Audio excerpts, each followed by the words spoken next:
ও মা মনে কইরো না এই দুনিয়া থাকার জায়গা, রঙের ঘোড়া আর দৌড়ায়ও না মা। আজকে পুরুষের চাইতে 3 গুণ বেশি মহিলারা হয়তো আসছে। আমি একটা কথা বলে যাই গো আম্মা, ও মা, দুনিয়াতে তুমি বিয়ে হয়েছে না? হয়েছে। কই বিয়ের আগের দিন তোমারে গোসল করাইছি নি? কই গোসল করাইছে। একটাবার খেয়াল কইরা দেখো না, মরণের আগেও তোমারে গোসল করাইবো। ও মা মনে আসেনি বিয়ের দিন তোমারে নতুন শাড়ি কাপড় পরাইছি নি? একটাবার খেয়াল কইরা দেখো, গোসলটা দেওয়ায়া মরণের পরে তোমারে নতুন জামা পরাইবো। ও মা, নতুন জামা লইয়া তুমি গাড়ির মধ্যে উঠটা গেছো নি? 4 চাক্কার গাড়ি, প্রাইভেট কার, কই গেছি? একটাবার খেয়াল কইরা দেখো, মসজিদ থেকে পালকি ডাইনা নতুন জামাটা পরাইয়া তোমার একটা বাড়ির মধ্যে লইয়া যাইব। ও মা, তোমার বাড়িতে একটা বড় যাত্রী আইসুনি গো, হাজার হাজার লোক আইসুনি, শত লোক আইসুনি, কহ আইছিল। তুমি যখন বিদায় হইয়া যাইবা, তোমার করে তোমার পাশে শত শত লোক দাঁড়াইয়া থাকবো।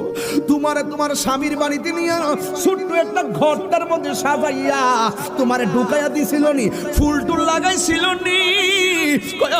লাগাইছিল।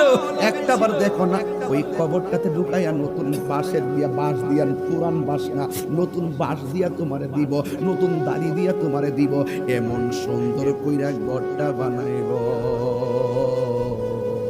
ডানের মাটি গোলাই এত সুন্দর, ডানের মাটি গোলাই এত সুন্দর, মানুষগুলা কবরে পারে দাঁড়ায় এত সুন্দর ঘর, এত সুন্দর কবর।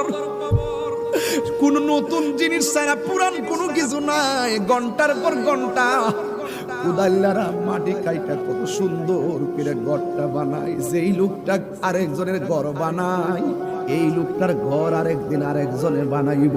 তা কোন ঠিক না বেঠি? আজকে আপনি যার জানাজায় যাইবেন, একদিন আপনার জানাজায় মানুষ আইব।